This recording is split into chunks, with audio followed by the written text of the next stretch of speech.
real beauty in your heart. Boche Golden Diamonds. Buy now, pay later.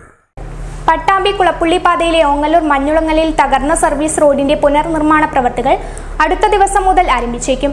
പാടത്തെ വെള്ളം വലിയ പൈപ്പുകൾ വഴി പോകാനുള്ള സംവിധാനം ഒരുക്കിയാണ് പുനർനിർമ്മാണ പ്രവൃത്തികൾ നടത്തുക. പ്രവൃത്തികൾ പൂർത്തിയാക്കുന്നതുവരെ ഗതാഗത നിയന്ത്രണം തുടരും.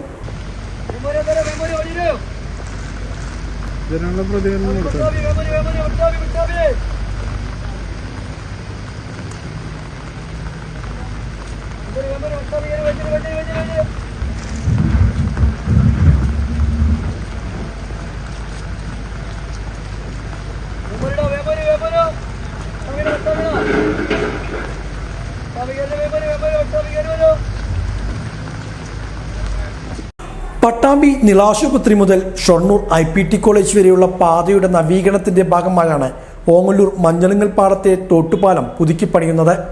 പാടത്തിലൂടെ സമാന്തര റോഡ് നിർമ്മിച്ചാണ് നിലവിലെ പാത പൊളിച്ച് പുതിയ പാലത്തിന്റെ പ്രവൃത്തികൾ ആരംഭിച്ചത്. കഴിഞ്ഞ ദിവസത്തെ മഴയിലാണ് സർവീസ് റോഡ് ഇടിയാൻ തുടങ്ങിയത്. തുടർന്ന് തോട്ടിലൂടെ വരുന്ന വെള്ളത്തിന്റെ സുഗമമായ ഒഴുക്കിനായി സർവീസ് റോഡ് വെട്ടിപ്പൊളിക്കുകയും ചെയ്തു. ഇതോടെ ഈ പാതയിലൂടെയുള്ള ഗതാഗതം പൂർണ്ണമായും നിരോധിച്ചു. വൈകുന്നേരത്തോടെ താൽക്കാലിക നടപ്പാലം നിർമ്മിച്ചാണ് ഇരുഭാഗങ്ങളിലേക്കുമുള്ള ആളുകൾക്ക് പോകുവാനുള്ള സംവിധാനം ഒരുക്കിയത്. റോഡിന്റെ ഒരു വശത്ത് നിന്ന് ഷൊർണൂർ ഭാഗത്തേക്ക് ബസ് സർവീസും നടക്കുന്നുണ്ട്. ഗതാഗതം പൂർണ്ണമായും നിരോധിച്ചതോടെ പാതയിൽ യാത്രാ ദുരിതം വ്യാപകമാണ്. നിലവിൽ ശനിയാഴ്ച വരെ പാതയിൽ ഗതാഗത നിയന്ത്രണം ഏർപ്പെടുത്തിയിട്ടുണ്ട്. മഴ വിട്ടുനിന്നാൽ 2 ദിവസത്തിനകം സർവീസ് റോഡിന്റെ തകർച്ച പരിഹരിക്കാനാവുമെന്നാണ് അധികൃതർ പറയുന്നത്. ഇതിനു മുന്നോടിയായി വലിയ പൈപ്പുകൾ സ്ഥാപിച്ച് തോട്ടിൽ നിന്നുമുള്ള വെള്ളത്തിന്റെ ഒഴുക്ക് ക്രമപ്പെടുത്തും. അടുത്ത ദിവസം തന്നെ പൈപ്പുകൾ എത്തിച്ചുള്ള പ്രവൃത്തികൾ തുടങ്ങുമെന്നാണ് സൂചന. സർവീസ് റോഡിന് കുറുകെ വലിയ പൈപ്പുകൾ സ്ഥാപിച്ചാൽ വെള്ളത്തിന്റെ പ്രശ്നം പരിഹരിക്കാനാകുമെന്നാണ് അധികൃതരുടെ കണക്കുകൂട്ടൽ. തുടർന്ന് സുരക്ഷ ഒരുക്കി പാതയിലൂടെ വാഹന ഗതാഗതം സാധ്യമാക്കാനാണ്. എന്നാൽ മഴ തുടർന്നാൽ പ്രവൃത്തികൾ വഴുകും. നിലവിലെ ഓവുപാലത്തിന്റെ നിർമ്മാണ പൂർത്തീകരണത്തിന് സമയമെടുക്കും.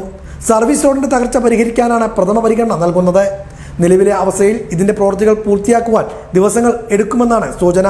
അതുവരെ പാതയിൽ ഗതാഗത നിയന്ത്രണം തുടരും.